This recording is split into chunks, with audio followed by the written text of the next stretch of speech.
Boa noite, gente. Prof, posso apresentar o senhor primeiro? Desculpa o atraso aí. Imagina. Vamos lá. Tá, então, gente, esse é o professor Luiz Rodrigues Brianês. Ele é formado na residência médica em cirurgia geral, especialização em cirurgia de fígado e pâncreas e via biliar e transplante hepático. Ele tem um mestrado em ciências da saúde na área de cirurgia, nutrição e metabolismo. Ele é professor tanto da Unic quanto da Univag. Ele também é médico do Departamento de Cirurgia Geral do Hospital Universitário Júlio Miller e coordenador do programa de residência médica no HGU, ou no Hospital da Santa Casa, perdão. E ele é membro titular do Colégio Brasileiro de Cirurgiões. Prof, eu gostaria de agradecer ao senhor pelo convite de ministrar essa aula para a gente. E a gente também está com a Liga de Emergência da Unic hoje para assistir a aula do senhor. Muito obrigada, viu? Beleza. Obrigado pelo convite. Espero que vocês aproveitem. Estou à disposição para qualquer dúvida ou esclarecimento aí, tá? Eu vou inicialmente projetar aqui uma tela, só um minutinho.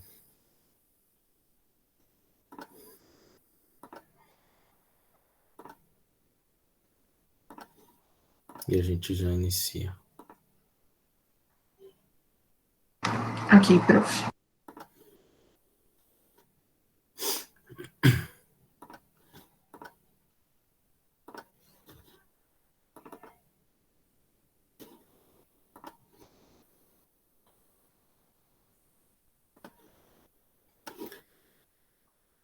Vocês estão visualizando a minha tela?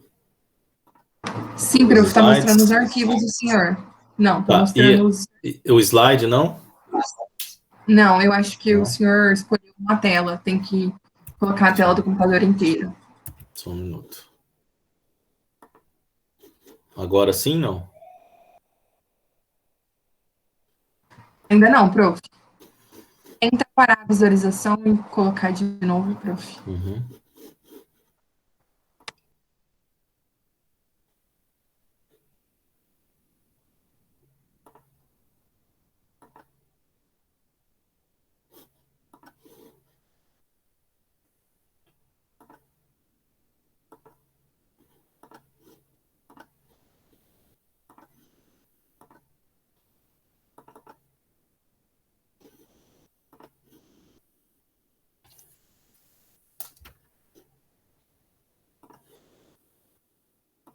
Agora sim?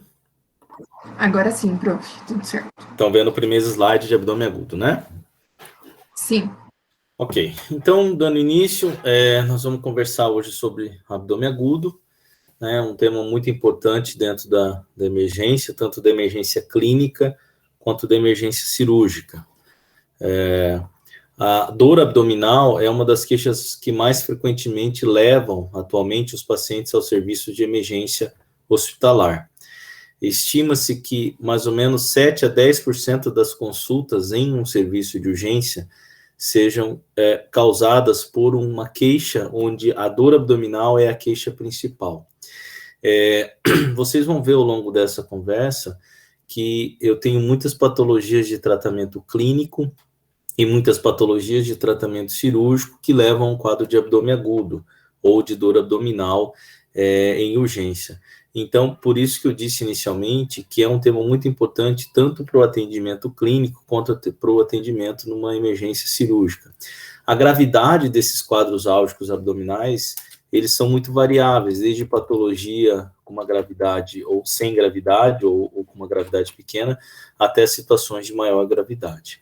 E o abdômen agudo, a gente pode conceituar o abdômen agudo como uma expressão que indica um quadro de instalação recente, cuja manifestação principal é a dor abdominal, e para o qual a necessidade de cirurgia é lembrada com frequência. Então, vejam bem, eu não estou dizendo aos senhores que o abdômen agudo sempre é tratado com cirurgia, não é isso. Mas sempre que o paciente tem um quadro de dor abdominal agudo, a possibilidade de uma intervenção cirúrgica deve ser lembrada, porque algumas patologias devem ser tratadas com cirurgia e outras com tratamento clínico. Então, a expressão abdômen agudo indica essa essas manifestações, né? Então, esse quadro clínico, em que eu posso ter outros elementos associados, como vômito, diarreia, febre, não importa, desde que a dor abdominal seja uma dor que se iniciou recentemente e é a manifestação principal. Então, eu tenho outros elementos associados a esse quadro álgico abdominal, mas o que mais chama atenção nesse paciente é a manifestação álgica abdominal. Tá?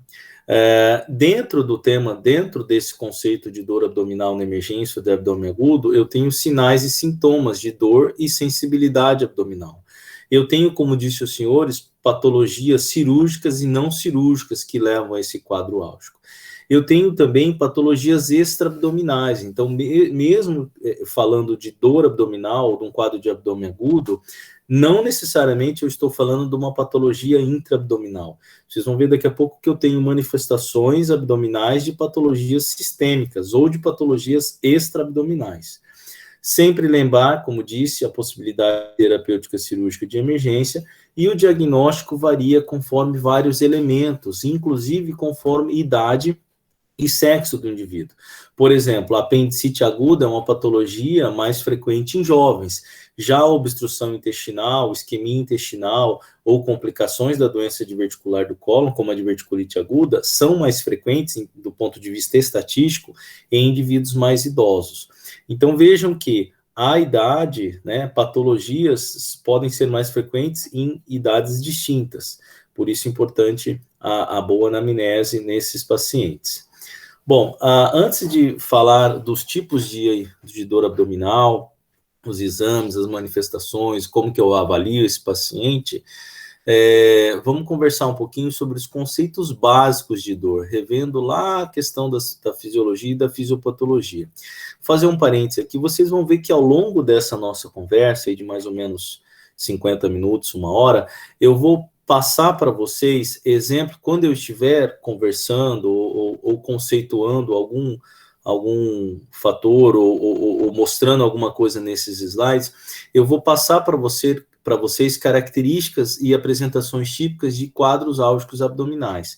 O que isso quer dizer? Ao longo dessa nossa conversa, ao final dessa nossa conversa, vocês vão entender como é a manifestação típica de uma apendicite aguda, como é a manifestação típica de uma doença inflamatória pélvica, como é a manifestação típica de uma diverticulite aguda, por exemplo, né? Então, ao longo dessa nossa conversa, a gente vai pontuando e exemplificando alguns elementos, já tentando fazer uma correlação da parte teórico-prática. Então, voltando aqui aos conceitos básicos sobre dor, para relembrar os senhores, nós temos a dor do tipo visceral, parietal e a dor referida ou irradiada. A dor visceral, ela tende a ser mais profunda e ela é mais mal delimitada ou difusa. Ela é causada pela distensão, tração, isquemia e inflamação do peritônio visceral. Por isso que ela não é bem localizada. Um exemplo clássico da dor visceral é a dor periumbilical na fase inicial da apendicite aguda. Tá? Já a dor parietal, ela ocorre pela irritação do peritônio parietal. Então, ela tem uma localização bem mais definida, comparando com a dor visceral, ela tem uma intensidade maior e ela pode estar associada à defesa abdominal, contratura muscular voluntária ou involuntária da parede abdominal. Um exemplo clássico da dor parietal é a dor em fossa ilíaca direita na apendicite aguda. Então, vejam só, na apendicite aguda, inicialmente, um quadro clínico típico, o paciente tem inicialmente uma dor visceral, que se inicia na região periumbilical, é uma dor mal caracterizada, ela vem acompanhada aí de hiporexia, náuseas, e mais tardiamente ele pode ter até febre, tá?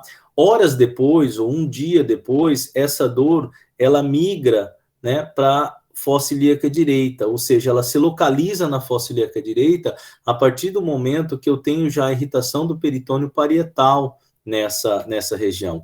É nesse momento que o paciente vai ter dor à palpação em fossa ilíaca direita e sinais de irritação peritoneal, por exemplo, Bloomberg, sinal de Bloomberg, onde eu tenho a dor à descompressão brusca. Quando eu faço a descompressão brusca nessa região, o paciente refere dor. Então, uma mesma patologia, ela gera uma dor inicialmente do tipo visceral e depois parietal. A dor referida é aquela que se dá em um local distante onde se originou o estímulo da dor. Por exemplo, a dor escapular direita na cólica biliar. A cólica biliar é a dor da colelitíase. O paciente que tem colelitíase, ele tem uma dor em hipocôndrio direito, né? Essa dor geralmente é desencadeada após uma refeição mais rica em gorduras, uma refeição mais copiosa, e essa dor, ela pode irradiar para a região escapular direita, ou para o ombro direito, ou cervical direita, tá? E isso se dá pela inervação dessa região, né, a nível do diafragma. Então, habitualmente, uma crise de colecistite ou de cólica biliar, essa dor tende a irradiar para a região escapular direita. É um tipo de dor referida. Bom, falando em dor abdominal, né, e em abdômen agudo, eu tenho síndromes, né? O que é síndrome? São grupos de sinais e sintomas que evoluem em conjunto, provocada por um mesmo mecanismo e dependente de causas diversas. Então, quando eu falo em abdômen agudo, eu tenho síndrome inflamatória, ou seja, sinais e sintomas inflamatórios, tá? Eu posso chamar isso de abdômen agudo inflamatório. Então, se perguntares para os senhores quais são os tipos de abdômen agudo, basicamente são esses aqui: o abdômen agudo ou a síndrome inflamatório, abdômen agudo obstrutivo, perfurativo, vascular hemorrágico, e eu tenho doenças extraabdominais que simulam abdômen agudo, né? Falando um pouquinho sobre esse aspecto, as principais alterações ou síndromes inflamatórias que levam ao abdômen agudo são essas aqui. A apendicite aguda é uma das principais um dos principais quadros clínicos inflamatórios que levam ao abdômen agudo. Então, um dos principais abdômen agudos inflamatórios no adulto. Apendicite aguda, colecistite aguda, pancreatite, diverticulite, doença inflamatória pélvica, todos quadros inflamatórios. Já os quadros obstrutivos, o que esse paciente vai apresentar? Distensão abdominal, às vezes parada de eliminação de gases e fezes, vômitos, dependendo do ponto de obstrução, o vômito pode ser até fecaloide, vamos falar um pouquinho sobre isso daqui a pouco, né? Causas de abdômen agudo obstrutivo: as aderências ou os bridas, uma das principais causas de abdômen agudo obstrutivo nos adultos, as hérnias, quando elas encarceram, as hérnias encarceradas, neoplasias, volvos, que são torções, intussuscepções, que são mais comuns em crianças, onde eu tenho uma projeção de uma alça sobre a outra alça, então ela é como se uma alça entrasse dentro dela mesmo, e as estenoses inflamatórias, por exemplo, que podem estar presentes como sequela de uma inflamação intestinal nas doenças inflamatórias, por exemplo, doença de Crohn, que é uma doença inflamatória, o paciente tem inicialmente um quadro inflamatório, mas a sequela, vamos dizer assim, desse quadro inflamatório pode gerar uma estenose, e essa estenose gerar um quadro obstrutivo. As perfurações, o abdômen agudo perfurativo, as perfurações podem ser gastroduodenais, por úlceras, tumores, ou intestinais, por isquemia, por tumores, ou como complicação da doença diverticular, da diverticulite. Então, um quadro perfurativo, por exemplo, uma úlcera perfurada, o paciente vai apresentar um abdômen em tábua, uma rigidez abdominal, ele vai apresentar sinais de pneumoperitônio, ou seja, de ar livre dentro da cavidade abdominal. Isso pode ser visto no raio-x, sudorese, taquicardia, né, um quadro álgico importante, tá? Síndromes perfurativas, ou abdômen agudo perfurativo. O abdômen agudo vascular, as oclusões, tanto vasculares quanto venosas, ruptura de aneurismas de aortas ou artérias viscerais, e quadros isquêmicos, por exemplo, paciente com insuficiência cardíaca importante, com baixo fluxo sanguíneo intestinal, pode levar a uma colite por isquemia. Tá? Quadros de sangramento, gravidez ectópica rota. Então, aquela paciente jovem, mulher jovem, que dá entrada no serviço de emergência com quadro de dor abdominal de início súbito, né, com história de atraso menstrual, que leva os senhores a pensar que essa paciente pode estar gestante, ela tem idade fértil, um quadro de dor abdominal importante, difuso, no exame físico ela também se encontra taquicárdica, hipotensa, hipocorada por conta do sangramento, né, pode ser um quadro de gravidez ectópica rota, ou se ela não tiver atraso menstrual, pode ser um quadro de um cisto ovariano, ruptura de um folículo ovariano com sangramento, tá? Rupturas espontâneas de baço ou fígado, não são comuns, esses órgãos habitualmente eles rompem ou eles são lesados no trauma, mas a ruptura espontânea, ela também leva a um abdômen agudo hemorrágico, tá? E ruptura de aneurismas também pode levar a um sangramento livre. Aqui, senhores, só fazendo um parênteses, quando a gente fala em abdômen agudo, nós não estamos falando em situações traumáticas, tá? Então, por exemplo, um hemoperitônio, onde eu tenho aí uma ruptura do baço por trauma e gera um quadro de dor abdominal, eu não costumo usar o termo de abdômen agudo, e sim de trauma abdominal, tá? Então, trauma abdominal fechado ou trauma abdominal aberto, ou seja, é um outro capítulo. Abdômen agudo a gente usa como expressão, independente da patologia, quando a gente não está lidando com situações de trauma. E como eu falei para os senhores, vejam só, nós temos várias patologias extra-abdominais que simulam abdômen agudo.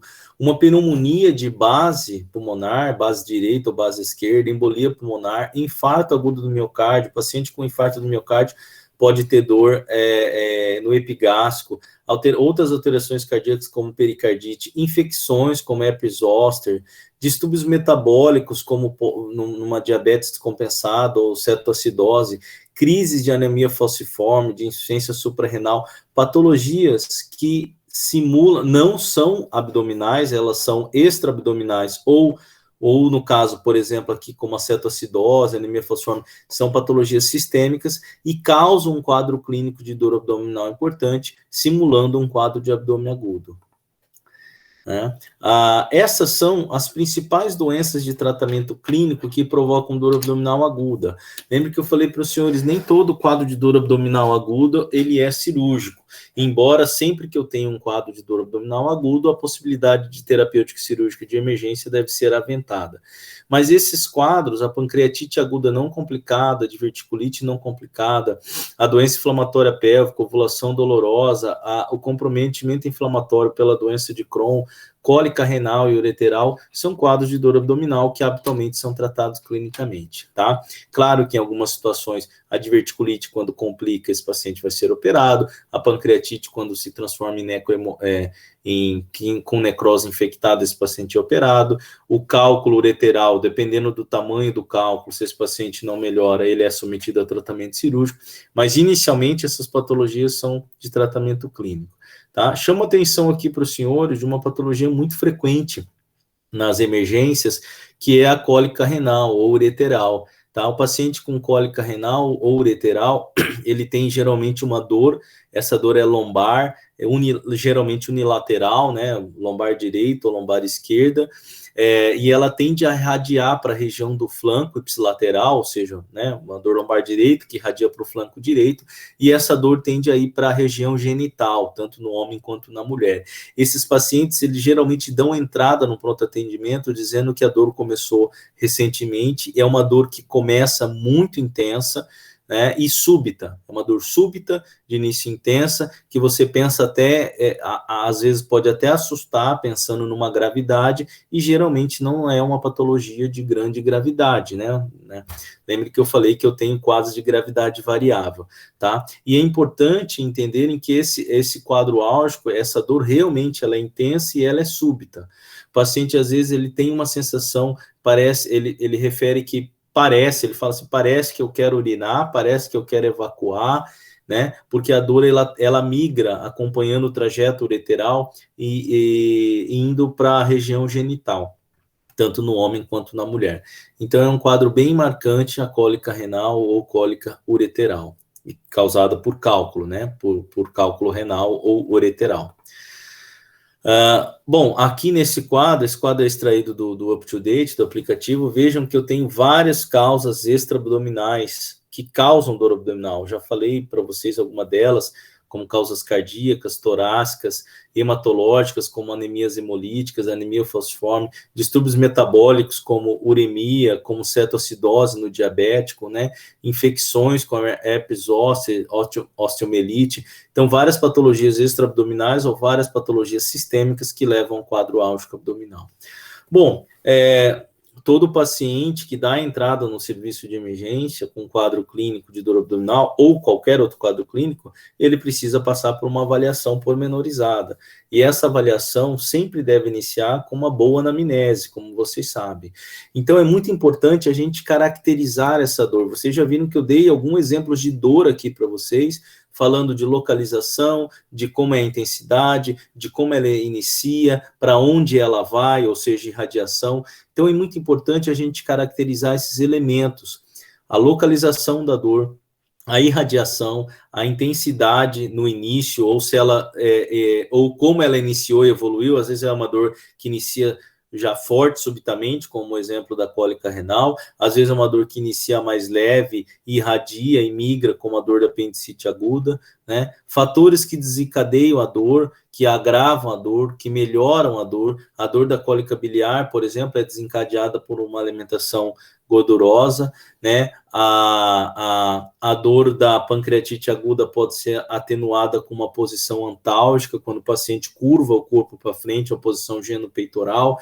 Qual a correlação dessa dor com outras manifestações? Isso aqui é muito importante, porque essa dor abdominal, habitualmente, ela está acompanhada de outras manifestações, vômitos, náuseas, hiporexias, febre, diarreia, né? Disúria, no caso da alteração urinária, tá? Icterícia, no quadro de uma pancreatite aguda. Então, há esses fatores associados, ou essas outras manifestações que vêm junto com a dor, são muito importantes. Falando de localização de dor, a gente pode começar a imaginar alguns possíveis diagnósticos baseados na localização.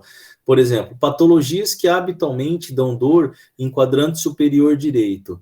Patologias hepatobiliares, então, hepatite, colangite, a colecistite ou cólica biliar, pancreatite, tá? Síndrome de Budd-Chiari é uma oclusão, uma alteração vascular, onde eu tenho uma oclusão das drenagens das veias hepáticas para a veia cava, né? Suprahepática, abscesso diafragmático, dor no quadrante inferior direito, a dor da apendicite, já quando ela se torna uma dor parietal, as alterações ginecológicas na mulher, como doença inflamatória pélvica, salpingite, gravidez ectópica, as hérnias inguinais, as nefrolitíases, dor no quadrante superior esquerdo, né? A dor no quadrante superior esquerdo geralmente traz para a gente alterações gástricas, tá? Uma úlcera gástrica, gastrite, os pacientes vêm acompanhados com dispepsia, além de outros diagnósticos, como as alterações esplênicas ou pancreáticas. Dor no quadrante inferior esquerdo, a diverticulite aguda, quando eu tenho inflamação do divertículo intestinal, habitualmente ela comete pacientes de mais idade e habitualmente a dor é no quadrante inferior esquerdo. Por quê? O paciente pode ter divertículo em qualquer porção do cólon, tá? Mas o local, estatisticamente falando, o local de maior incidência, né, de presença de divertículo é o sigmoide, e o sigmoide se localiza no quadrante inferior esquerdo do abdômen. Então, habitualmente, a diverticulite, ela se dá com uma dor em quadrante inferior esquerdo. Aqui também as alterações urinárias, ginecológicas, as hérnias, dor epigástrica, as dores também relacionadas ao esôfago, o estômago, como as gastrites, úlceras, refluxos, as alterações cardíacas. Lembra que eu falei que o infarto agudo do miocárdio pode dar uma dor epigástrica. Dor periumbilical, as gastroenterites, né? Gastroenterite, uma infecção intestinal, onde eu tenho dor acompanhado de náusea, vômito, diarreia, tá? Inicialmente, essa dor tende a ser periumbilical, depois ela se torna mais difusa. E lembrem também da dor na fase inicial da apendicite, onde eu tenho aquela dor visceral, que depois ela vai se localizar em fossa ilíaca direita. Os quadros obstrutivos abdominais também, inicialmente, se apresentam com dor periumbilical e depois essa dor se torna mais difusa, assim como ocorre na gastroenterite, tá? Então, a localização da dor é o primeiro passo para a gente começar a entender ou pensar em formar a hipótese diagnóstica, fazer um raciocínio clínico em cima dessas hipóteses, baseado já na anamnese, na conversa com esse paciente ou com o acompanhante. Dores em andar inferior do abdômen, né? Muito comum. Então, independente do quadrante direito ou esquerdo, no caso da apendicite, no quadrante inferior direito, diverticulite, quadrante inferior esquerdo, as alterações urinárias, seja por cálculo ou por infecção, tá? Causam muito frequentemente dor em abdômen inferior. Bom, tenho aqui, como eu já falei para vocês, algumas causas de dor abdominal difusa. A dor abdominal difusa, ela tende a ser mais difícil de caracterizar, né? Algumas patologias de menor gravidade, como a gastroenterite, eu tenho aí um quadro clínico inicial de uma dor periumbilical, depois seguido de diarreia, náusea, vômito e uma dor mais difusa. E não é uma patologia habitualmente de grande gravidade. Agora, eu tenho outras situações, por exemplo, uma isquemia mesentérica, né, um abdômen agudo isquêmico, que acontece mais em pacientes idosos, onde essa dor difusa, ela tende a chamar mais atenção. E as manifestações clínicas sistêmicas que geram dor abdominal, geralmente causam uma dor difusa. Por exemplo, cetoacidose diabética, manifestações, a crise de dor abdominal na anemia falciforme. Então, são situações que habitualmente estão relacionadas à dor abdominal difusa. Bom, além da localização da dor, eu tenho que entender também o tipo de dor, como que essa dor surge, como que ela evolui, tá? Então, esses quadros aqui, a diverticulite, a colecistite, hepatite, geralmente a dor é gradual, ela é progressiva. A apendicite não é uma dor que se inicia muito forte subitamente, tá?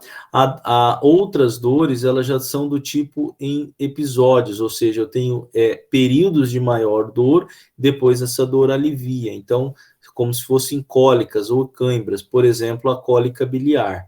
Tá? E alguns quadros de dor, eu já inicio um quadro de dor súbito grave, por exemplo, a cólica ureteral, como eu falei para vocês. E vejam que a cólica ureteral, como eu falei, também é uma dor que inicia súbita, grave, aqui na região de dor lombar direita, flanco direito ou esquerdo, né, irradiando para a região genital, mas habitualmente é uma patologia que não tem tanta gravidade, diferente de uma ruptura de aneurisma ou de uma úlcera perfurada, que também eu tenho um quadro de início súbito de dor abdominal, já com uma gravidade muito mais considerável. Algumas dores, elas também são referidas, ou elas se irradiam, como eu falei, a dor da cólica renal tende aqui ir para a região genital, a dor da úlcera perfurada pode ir para os flancos, principalmente flanco direito, a dor da cólica biliar, ela pode irradiar para a região da escápula direita, como eu comentei com os senhores lá agora há pouco, tá? Então, a migração dessa dor na cólica biliar, na apendicite, na pancreatite, ajuda também a gente esclarecer. Então, se eu tenho, por exemplo, um paciente com uma dor de início súbito, em região epigástrica, uma dor intensa, o paciente está vomitando, chega no pronto atendimento com uma posição com tronco curvado, que é uma posição antálgica, essa dor irradia para o dorso, sempre devemos pensar em pancreatite. Essa é a apresentação típica do quadro álgico abdominal da pancreatite aguda. Tá? E muitos desses órgãos, eles, na verdade, a dor, ela é representada aonde esse órgão forma do ponto de vista embrionário.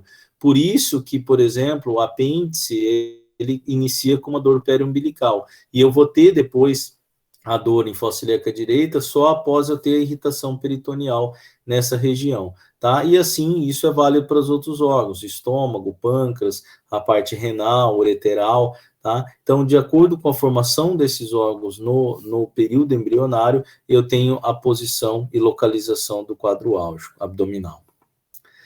Bom, voltando lá na nossa anamnese, lembrem que aquele último item é a correlação com outras manifestações ou fatores associados. Então, é muito importante a gente perguntar o que mais, além da dor abdominal, tudo bem, eu entendo que a dor abdominal é a manifestação principal desse paciente, mas o que mais? O que mais além da dor abdominal? Tem vômito, tem náusea, tem porexia, tem febre, tem icterícia, tem disúria, tem polaciúria, tem atraso menstrual, né, lá na paciente com pneumonia ectópica rota, ou no paciente com uma mulher com uma doença inflamatória pélvica, onde eu tenho dor pélvica, pode ter febre, ela pode ter um histórico de secreção né, de secreção vaginal, corrimento vaginal, para eu pensar numa doença inflamatória pélvica. Então, todos os fatores associados a essas manifestações que vêm junto com a dor abdominal são importantes.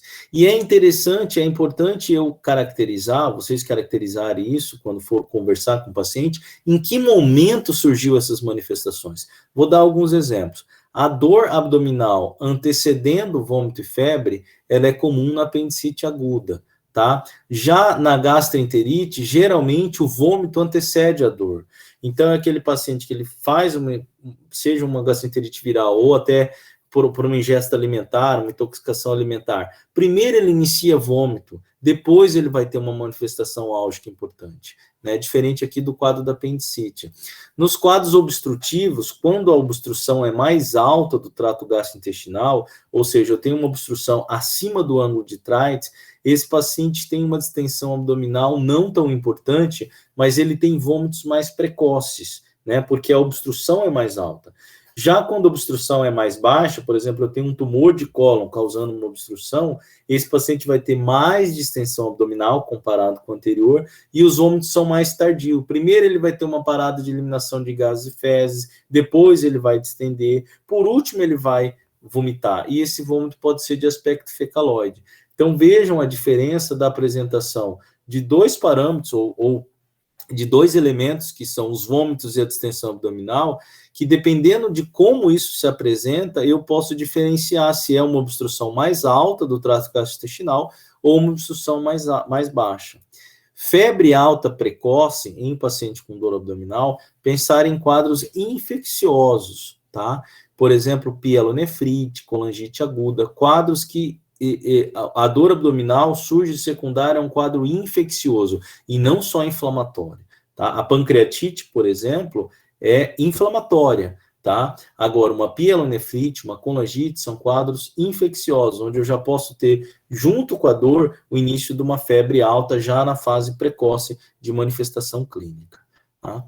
Ainda em relação, então, à anamnese, né, essa avaliação diagnóstica, muito importante a gente saber se esse paciente teve porexia, anorexia, isso está presente, por exemplo, na apendicite aguda, o paciente refere falta de apetite, não está se alimentando, né, náuseas, vômitos, como que ele está evacuando, se ele está emanando gases ou não, nos quadros obstrutivos, as doenças associadas ou pregressas, usos de medicação, corticoides, imunossupressores, anti-inflamatórios, indivíduo em uso de anti-inflamatório por vários dias tem maior chance de desenvolver lesões gástricas agudas, ou até uma úlcera, né, ou até uma perfuração de uma doença ulcerosa péptica, antecedentes ginecológicos, né, como leucorreia, dor para ter relação, dispareunia, alterações menstruais.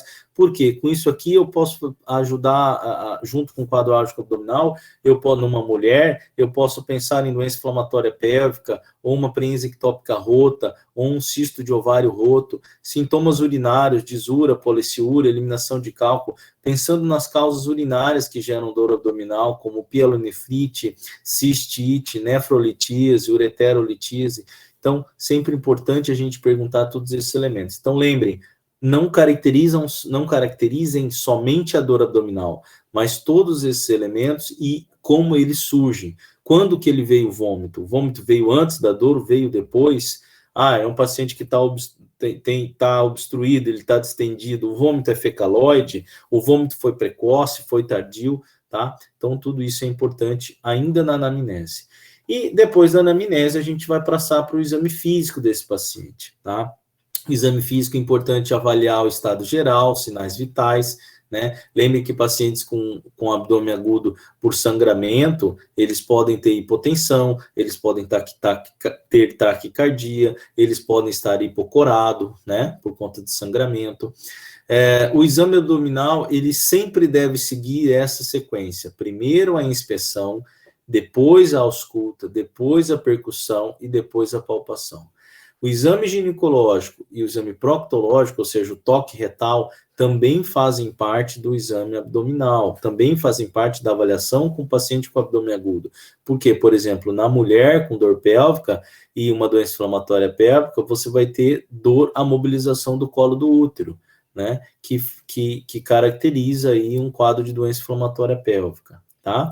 O exame da região torácica, tanto pulmonar quanto cardíaco, também é importante. E em relação ao exame abdominal, especificamente, lembrar que a palpação, sempre eu devo seguir essa sequência, inspeção, ausculta, percussão e palpação. Ou seja, a palpação, ela deve ser o último elemento semiológico para ser realizado no exame físico abdominal. Ela deve ser iniciada de forma bem suave, ou seja, primeiro uma palpação superficial e depois uma palpação profunda, e eu sempre inicio a palpação no local mais distante da dor. Então, se eu acho que esse paciente tem uma apendicite aguda, eu não vou começar palpando a fossa ilíaca direita, muito menos eu não vou ver se ele tem Bloomberg, se ele tem descompressão brusca dolorosa, porque senão todo o restante do meu exame vai ficar alterado. Eu começo palpando um local mais distante da dor. Começo fazendo uma palpação mais superficial, depois eu faço uma palpação mais profunda, tá? Conversar com o paciente para distrair e distraí-lo, evitando a defesa voluntária nas manobras de descompressão súbita. A última coisa que eu vou fazer é testar descompressão, se ele tem dor na descompressão súbita, tá? Senão, como eu falei, você já perde todo a sequência ou o restante do seu exame. Em relação ao toque retal, sempre deve ser realizado quando você tem suspeita de obstrução intestinal, processos inflamatórios pélvicos, tumores, suspeitas de tumores, fecalomas, estenoses inflamatórias ou não, compressão extrínsecas, abalamento, presença de sangue, muco ou pus pode ser avaliado no toque retal. Tá? Exame ginecológico, como eu falei, a dor, a mobilização do colo do útero e a palpação bimanual dos anexos, o paciente pode ter essas alterações na doença inflamatória pélvica. Então, a palpação abdominal, o toque retal, o toque ginecológico, as pesquisas de defesa voluntária ou involuntária, manobras de descompressão súbita, devem ser realizados por completo na avaliação de um quadro álgico abdominal. Bom, e eu tenho alguns sinais, né? Vocês já devem ter visto vários epônimos, vários sinais. Alguns deles eu posso perceber até na inspeção, por exemplo, sinal de Cullen, sinal de Grey-Tanner. Cullen em Grey-Tanner, Cullen, na verdade, é um hematoma, uma equimose periumbilical, e Grey-Tanner são equimoses nos flancos. Isso acontece por sangramentos na região retroperitoneal, e pode acontecer naqueles pacientes com pancreatite aguda necrohemorrágica, onde eu tenho um sangramento da região retroperitoneal, porque o pâncreas é um órgão retroperitoneal, e esse sangue disseca o subcutâneo. Não que isso aqui, senhores, é patognomônico de pancreatite, não é isso, tá? Mas a pancreatite com hemorragia, necrohemorrágica, ela pode levar esses sinais, tá? Sinal de Cullen e Grey-Tanner. Para vocês gravarem a região umbilical, nós temos uma só, Cullen é um nome, Grey-Tanner eu tenho 2 flancos, 2 nomes, tá? Então, são sinais, são equimoses que refletem sangramento retroperitoneal.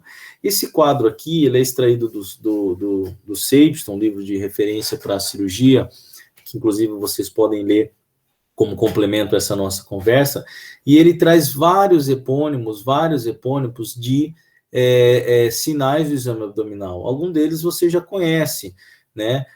Como sinal de elipsoas na apendicite aguda, o sinal de Grey-Tanner que eu acabei de falar, que reflete uma pancreatite hemorrágica por sangramento retroperitoneal, sinal de Hovsing na apendicite aguda. Sinal de Hovsing, a gente comprime o quadrante inferior esquerdo, né, não direito, esquerdo, e aí há um deslocamento retrógrado de ar, de gás, de fezes, e distende o apêndice inflamado. Então, o paciente vai ter dor no ponto de McBurney, ou seja, eu palpo a fossa ilíaca esquerda, e o paciente vai ter dor na fossa ilíaca direita, no ponto de McBurney, tá?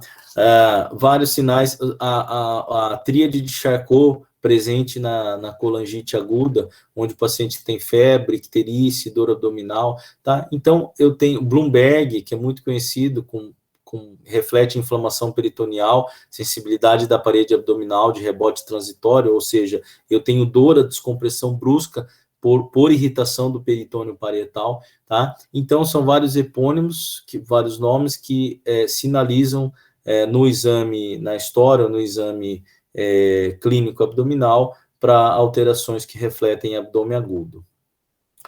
Bom, muito importante no exame físico é o palpar e tentar identificar a localização de dor visceral, tá? Então, a vesícula biliar, geralmente o paciente tem dor hipocôndrio direito, a dor à palpação epigástrica geralmente reflete patologias de pâncreas ou estômago, a dor renal, o paciente tem dor à palpação tanto em região lombar, né, como tem o sinal de Giordano positivo, quanto em flanco, quanto em fossa ilíaca direita, de um lado ou do outro, e as dores difusas ou periumbilicais geralmente estão relacionadas a quadros do intestino delgado. Por exemplo, então, o paciente com gastroenterite, ele vai ter uma dor difusa e principalmente periumbilical. A palpação, tá, gente? Aqui nós estamos falando da onde o paciente vai referir a dor, mas sim no seu exame físico, quando você palpa o abdômen, como que ele vai referir. Bom, complementar a nossa avaliação clínica, a gente pode lançar mão de alguns exames, sejam eles laboratoriais ou de imagens. Agora, vejam só, quero chamar a atenção aqui para vocês de um elemento muito importante, vamos fazer um parêntese.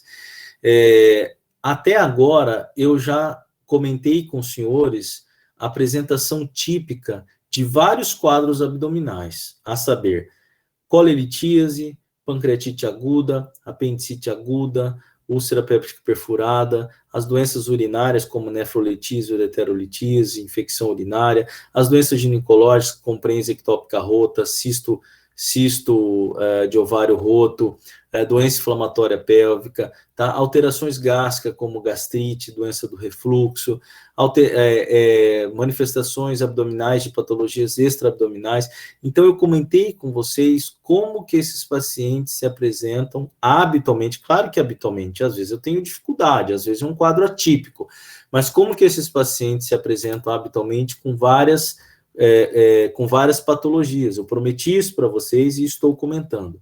E eu chamo a atenção para os senhores que até agora nós não falamos de nenhum exame, nem de sangue, nem de urina, nem raio-x, nem tomografia. Então, todas essas características que eu comentei com os senhores sobre quadros de dor abdominal são baseados no quadro clínico, que envolve a anamnese e o exame físico. Por que eu estou dizendo isso para vocês? Porque os exames, eles devem ser complementares a uma boa anamnese e um bom exame físico. Então, se você escolher uma boa anamnese e um bom exame físico, muitas vezes vocês vão chegar muito próximo da hipótese diagnóstica e, eventualmente, nem vão precisar de exame complementar ou vão precisar de exame complementar para subsidiar esse raciocínio clínico. Mas o mais importante é a história e o exame físico. Vocês viram que nós falamos de várias patologias e várias características dessas patologias baseado no quadro clínico, tá? Pois bem, mas nós temos, sim, né, vários exames complementares que podem ser usados numa situação de emergência. Então, nós vamos comentar sobre algumas dessas situações. Esses aqui, senhores, são os exames de sangue, aliás, os exames de laboratório mais comumente solicitados e que têm maior valor num quadro álgico abdominal. Não estou dizendo para os senhores que vocês não podem pedir outro, não é isso, pode pedir outros exames, mas habitualmente isso aqui faz parte de uma avaliação inicial laboratorial de um paciente com dor abdominal.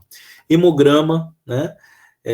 Amilase, naqueles quadros de dor abdômen superior, beta-HCG em mulher em idade fértil, eletrólitos, principalmente em pacientes que têm vômito, diarreia, estão desidratados, combustão intestinal, por conta dos possíveis distúrbios eletrolíticos, as doenças hepatobiliares, seja por obstrução biliar, colelitise, hepatite, dosar bilirrubinas, transaminase, fosfatase alcalina, gama-GT, as provas de coagulação para avaliar coagulopatia, PCR, proteína C reativa para avaliar atividade inflamatória, muito importante em alguns casos para fazer referência comparativa, ou seja, como que esse paciente está evoluindo. Nos pacientes com sintomas urinários, né, dosar um exame de urina, porque você pode detectar um sangramento num quadro de eliminação de cálculo, ou uma leucocitúria, né, num quadro de infecção urinária, seja uma pielonefrite, uma cistite. Então, esses exames laboratoriais são exames habitualmente solicitados no serviço de urgência, quando os senhores estiverem diante de um quadro com dor abdominal aguda ou com abdômen agudo.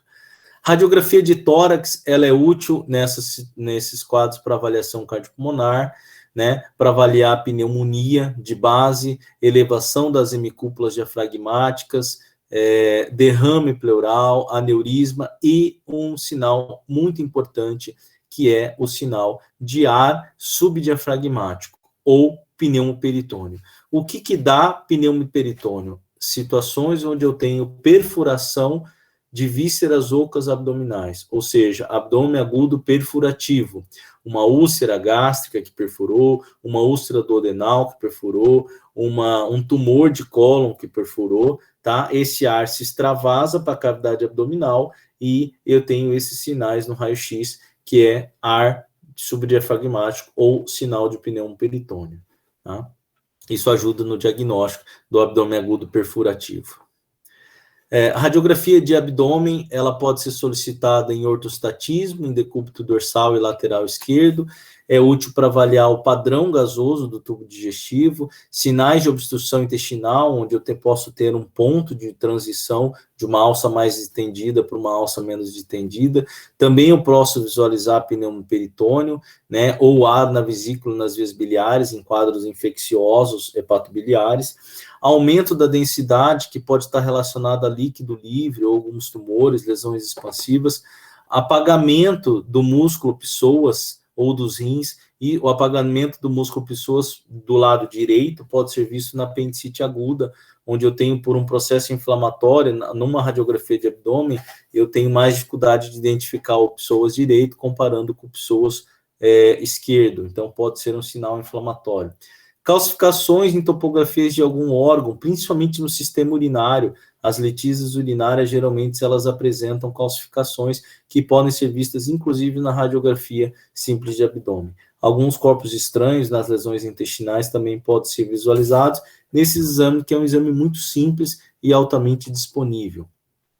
Então, geralmente, quando o paciente chega num setor de emergência e vocês vão solicitar radiografia, é prudente solicitar já a radiografia de tórax, tá? E de abdômen. E abdômen é importante avaliar esse paciente, fazer a radiografia em ortostatismo, ou seja, em pé e deitado ou decúbito dorsal.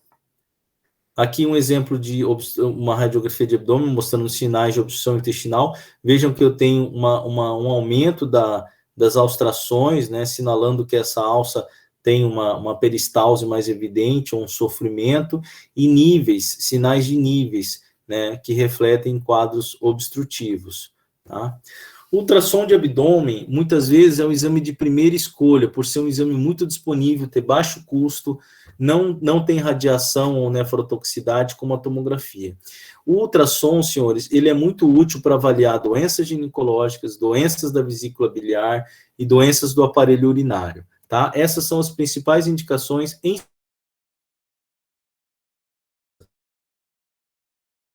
verticulite, pancreatite, mas nesses casos a tomografia é superior, tá? Agora, se vocês pensarem, por exemplo, numa cólica biliar, é mais interessante solicitar ultrassom, mesmo que vocês tenham disponível a tomografia, pelo seguinte motivo: a maioria dos cálculos de vesícula, eles têm predomínio de colesterol, e o colesterol, ele é radiotransparente, ou seja, ele não aparece em radiação do raio-x de abdômen da tomografia.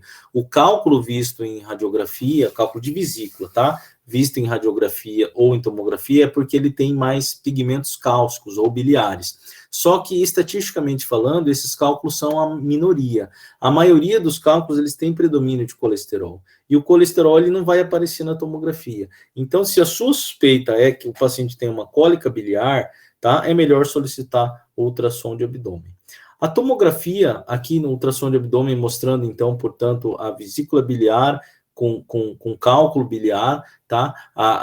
Aqui o cálculo, ele mostra essa área hiperecogênica e aqui uma sombra acústica distal ao cálculo, tá? Bem característico do cálculo biliar. E aqui uma alteração anexial, ou seja, uma massa anexial que pode refletir uma prenhese ectópica, ou seja, uma gravidez ectópica. Então, ultrassom de abdômen é útil para isso também. A tomografia de abdômen, ele tem basicamente as mesmas indicações do ultrassom, mas ela tem maior sensibilidade e especificidade do que o ultrassom, principalmente em pacientes com uma distensão gasosa importante, em grandes obesos, em órgãos retroperitoneais, por exemplo, o pâncreas é um órgão retroperitoneal, tá? Então, a pancreatite, ela acomete o pâncreas, que é um órgão reto-peritoneal. Então, na frente do pâncreas, o que eu tenho? Eu tenho estômago, eu tenho cólon, eu tenho alças de Delgado, e dentro desses órgãos eu tenho ar, eu tenho gás. E o gás atrapalha o ultrassom, não é bom, entendeu?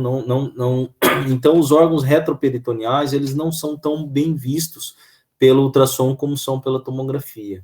Então, na verdade, eu tenho as mesmas indicações do ultrassom para a tomografia, só que com maior sensibilidade e especificidade. Então, pancreatite, abscessos, tumores, a tomografia avalia também a parte vascular, então eu posso ver, por exemplo, uma obstrução arterial num paciente com um abdômen agudo isquêmico, por exemplo, uma isquemia da artéria mesentérica, tá? Alterações inflamatórias intestinais, apendicite aguda, também são vistas ao exame tomográfico.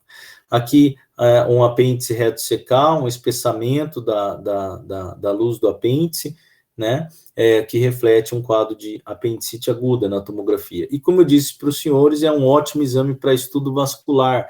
Então, aqui vocês veem a nível no território da artéria mesentérica, uma isquemia, gerando um quadro de isquemia intestinal secundário a uma isquemia, a uma obstrução da artéria mesentérica, ou seja, um quadro de abdômen agudo isquêmico ou abdômen agudo vascular. A tomografia é um exame que avalia muito bem o pâncreas também, então eu posso ver aqui líquido peripancreático, edema do pâncreas, áreas de necrose, coleções peripancreáticas no paciente com pancreatite aguda. A ressonância magnética de abdômen é um exame que é muito pouco utilizado na urgência, tá? Ele traz boas informações, mas informações que a tomografia pode trazer ou até o ultrassom, tá? Ele tem a vantagem de ser um exame sem radiação, então ele pode ser muito útil em gestante e em crianças, ou naqueles pacientes que precisam fazer exames de repetição, porque ele não tem radiação como a tomografia. Mas é um exame que habitualmente não é utilizado num cenário de emergência. Não que não é um exame bom, pelo contrário, é um exame muito bom, mas não utilizado num cenário de emergência, tá?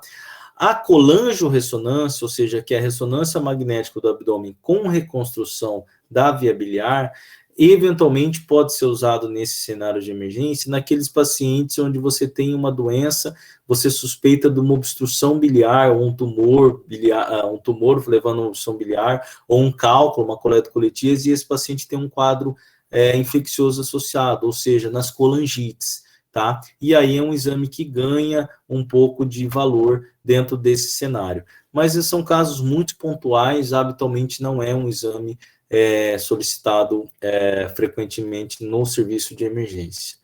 Colonoscopia e enema opaco da mesma forma, tá? A colonoscopia é um ótimo exame, é um exame endoscópico, mas não é utilizado na urgência, né? São úteis para diferenciar quadros de obstrução mecânica ou pseudo-obstrução funcional, isso pensando numa situação de urgência. Mas, habitualmente, não são exames realizados na urgência. Se você tem, por exemplo, um quadro de diverticulite aguda, você não deve pedir uma colonoscopia, porque esse cólon está friável, essa área inflamatória deixa o intestino friável. Na colonoscopia, ele vai manipular, ele vai injetar ar, ele pode levar a uma perfuração no intestino. O exame que vai te ajudar no diagnóstico da diverticulite é a tomografia. Aí, depois que você tratar esse paciente, que tirar ele do quadro agudo, 4 semanas, 6 semanas depois, resolveu a diverticulite, aí ele faz uma colonoscopia. Então, não são exames muito utilizados na urgência. E a laparoscopia, ou a videolaparoscopia, ela é interessante naqueles pacientes onde você tem uma alta suspeita de doença cirúrgica, mas os exames de imagem foram inconclusivos, ou seja, você tem dúvida diagnóstica.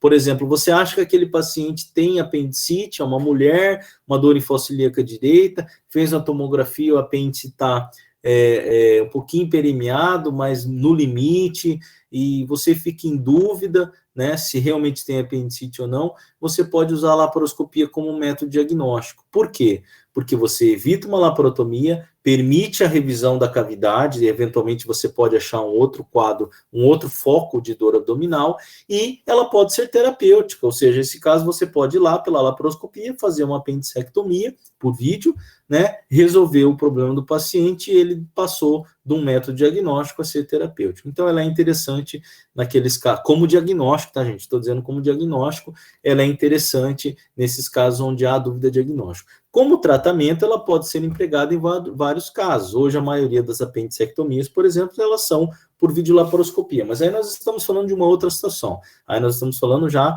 da laparoscopia como terapêutica, né? Em vez de laparotomia, laparoscopia. Aqui nesse cenário, nesse slide, eu estou dizendo da laparoscopia como um método de propedêutico, ou seja, de diagnóstico. Bom, então, eu tenho, depois de entender todo esse quadro áustico abdominal, né, eu vou tentar passar para vocês aqui algumas questões para despertarem vocês situações onde vocês possam ter mais medo desse quadro, ou seja, olhar para esse paciente com uma potencial maior gravidade, tá? Então, eu já passei aqui, nós já demos aqui várias características de quadro áustico abdominal, algumas com baixa gravidade, algumas com alta gravidade. Veja que eu dei exemplo de dores súbitas que não são graves, né, como a nefrolitíase, e dores súbitas que são graves. Então, e o contrário, dor gradual que não tem grande gravidade, por exemplo, uma infecção urinária, uma cistite, e dor gradual que tem gravidade, como uma isquemia mesentérica. Então, geralmente, senhores, claro que cada caso ou cada apresentação cada caso é um caso, mas geralmente estes elementos aqui, eles estão associados a um quadro álgico de maior risco. Então, quando eu tenho esses elementos, potencialmente esse paciente pode ter maior gravidade. Idosos, imunocomprometidos, indivíduos alcoólatras pelo risco de cirrose, pancreatite, hepatite, doenças cardiovasculares, comorbidades importantes, tá? Por exemplo, câncer, histórico recente de cirurgia do trato gastrointestinal, porque aí eu tenho que pensar em obstrução ou perfuração, tá? Gravidez em fase inicial, mulher em idade fértil pelo risco da gravidez ectópica, isso em relação à história. Em relação à dor, aquela dor que inicia súbita, né, já intensa, ou seja, ela já inicia, no início ela já é intensa, eu sempre tenho que pensar em patologia de maior gravidade. Claro que eu tenho exceção, mas eu sempre tenho que pensar. Quando a dor já vem seguida de vômito, o paciente tem um quadro álgico abdominal importante e já tem um vômito importante. Também pensar em maiores gravidades, por exemplo, obstruções, quadros obstrutivos ou isquêmicos. Dor constante que iniciou recente, nos últimos 2, 3 dias. Então, o paciente não tinha nada, começou uma dor e essa dor está constante, tá? Reflete para a gente também, geralmente, quadro de maiores gravidades. E no exame físico, abdômen tenso, abdômen rígido, como acontece nos quadros perfurativos, defesa involuntária, sinais de choque ou sinais de hipovolemia, eles podem refletir um sangramento importante dentro da cavidade abdominal. Então, essas situações, geralmente, elas estão relacionadas ao maior risco do quadro abdominal. Portanto, quais são as prioridades no atendimento desses pacientes? Primeiro é determinar o diagnóstico sindrômico, que os senhores vão fazer baseado numa boa anamnese, um bom exame físico. Depois disso, definir se o tratamento é clínico ou cirúrgico. Isso é muito importante, porque se for uma infecção urinária, você vai tratar com antibiótico. Se for apendicite, você vai tratar com cirurgia, tá? Isso é muito importante. Corrigir desequilíbrios que a doença abdominal pode provocar, ou doenças preexistentes, por exemplo, ele está com uma gastroenterite e ele está vomitando e tendo diarreia. Esse paciente, se for um idoso, não está ingerindo líquido, ele pode estar desidratado ou com distúrbio eletrolítico. E lembrar de situações onde eu posso ter apresentações atípicas, por exemplo, os indivíduos imunossuprimidos, gestantes, idosos, uso de antibiótico, eventualmente um quadro infeccioso abdominal pode ser mascarada por uso do antibiótico. O paciente tem uma dor, ele acha que é uma infecção urinária, ou o médico que atende ele acha que é uma infecção urinária, é um apendicite. Passa antibiótico e isso vai mascarando o diagnóstico, vai retardando o diagnóstico, dificultando ainda mais o tratamento. Esses slides, os 2 últimos slides, na verdade, eles mostram a abordagem desses pacientes baseado na localização da dor, mas são elementos que eu já falei anteriormente, né? Por exemplo, qual a localização da dor? Epigástrica, hipocôndrio direito, hipocôndrio esquerdo, hipocôndrio direito, hipocôndrio esquerdo, quadrante inferior direito, esquerdo, quais exames eu posso pedir, ultrassom, raio-x, tomografia, tá? Se você pensa em quadros de apendicite, é melhor solicitar uma tomografia. Se você pensa em quadros de colelitíase, melhor pedir um ultrassom, no caso, se for uma dor em quadrante superior direito. Então, na verdade, resume o que nós conversamos. Senhores, era isso que eu tinha para trazer para vocês. Eu vou só interromper aqui a projeção e estou à disposição para dúvidas. Professor, Pois até não. quanto tempo, digamos assim, eu diagnostiquei, eu acho que ele está com o abdômen agudo inflamatório, e até quando que eu vou ter certeza que, tipo assim, vai ser uma indicação cirúrgica? No caso, assim, em relação à cólica renal, essas coisas. Então, vai depender, Jéssica, do diagnóstico, tá? Apendicite aguda é indicação cirúrgica, certo? Pancreatite aguda, quadro inicial, não é indicação cirúrgica, é tratamento clínico. Cólica ureteral, inicialmente não é de tratamento cirúrgico, é tratamento clínico. Você vai precisar pedir a avaliação do urologista, porque eventualmente esse cálculo não vai sair, ele vai precisar operar, tá? Então a gente precisa saber o diagnóstico para definir se o tratamento é clínico ou cirúrgico. E isso é muito importante, tá? E isso é muito importante porque logo mais vocês vão estar dando plantão na emergência. Vocês não precisam saber operar como clínicos, tá? Como clínicos, vocês não são obrigados a saber como é uma apendicectomia, mas vocês são obrigados a fazer o diagnóstico de apendicite. Por quê? Porque esse paciente com apendicite, ele precisa de uma avaliação cirúrgica, ele precisa ser operado. Porque se ele não for operado, ele pode evoluir para sepsis, perfuração intestinal, fístula, abscesso, outras complicações. E se for uma infecção urinária, você vai passar um antibiótico e vai tratar ele em casa. Então, fazer essa diferenciação é muito importante. Você está diante de um quadro, um paciente com dor epigástrica, tá? Paciente com dor epigástrica, você acha que é uma gastrite. Ok, você vai tratar ele com IBP. Agora, ele tem uma dor epigástrica, ele está sudoreico, ele está taquicárdico, ele estava usando anti-inflamatório há 2 semanas, porque ele bateu o joelho no jogo de futebol, e você faz um raio-x, tem pneumo peritônio, tá? Você suspeita de uma úlcera perfurada. Você não tem, veja bem, olha o que eu vou falar, você não tem o diagnóstico de úlcera perfurada. Você suspeita, mas você tem o diagnóstico, pelo quadro clínico e o achado radiológico, de um abdômen agudo perfurativo. O que perfurou? Não sei. Eu acho que é uma úlcera, mas eu não sei. Mas independente do que perfurou, o quadro de abdômen agudo perfurativo demanda uma laparotomia de urgência. Então, esse paciente vai ter que ser tratado com cirurgia. Isso, qualquer clínico que está de plantão, ele é obrigado a definir. Então, obrigado a definir e saber a conduta, tá? Se é uma úlcera, perfurou, não sei, tá? Mas que ele tem um abdômen agudo perfurativo e ele deve ser encaminhado para cirurgia, isso sim. Então, definir se é clínico ou cirúrgico é fundamental, tá? Eventualmente, você não vai ter o diagnóstico. Ainda não vai ter o diagnóstico, só depois da cirurgia. Mas você já definiu a conduta e resolveu o problema do paciente. Entendi, prof. Muito obrigada. Tá? Professor, Oi. tem uma dúvida. Com relação ao atendimento inicial, tem alguma observação importante para saber sobre medicamento para analgesia? Por ser um quadro de dor álgica muito intenso, mas eu ainda não tenho diagnóstico, tem alguma coisa que eu posso fazer ou não fazer para melhorar essa dor? Ó, assim, você pode fazer tudo o que tiver ao teu alcance para melhorar a dor, tá? Só você deve tomar cuidado só dessa analgesia não mascarar o teu quadro clínico de base. Por exemplo, um anti-inflamatório. Se você suspeita de uma apendicite e usa um anti-inflamatório, você pode, principalmente se for um quadro inicial, você pode mascarar um pouco essa avaliação. Aí você vai pedir uma avaliação do cirurgião, o cirurgião vai avaliar esse paciente, ele não vai encontrar o mesmo exame físico, talvez, do que você encontrou. Tá? Então, cuidado com o uso de anti-inflamatório, por exemplo, nessa situação. Tá? Antibiótico, você só vai usar quando você tiver definição que você está diante de um quadro infeccioso. Você não vai usar antibiótico pensando em melhorar um pouquinho o quadro clínico desse paciente. Não. Tá? A não ser que você já tiver diagnóstico de quadro infeccioso. Agora, analgésicos comuns, né? Dipirona, ou até opioides, tramadol, tramal, isso pode ser utilizado. Ah, é uma cólica nefrética, eu vou usar um anti-inflamatório, ele vai melhorar. Posso? Pode.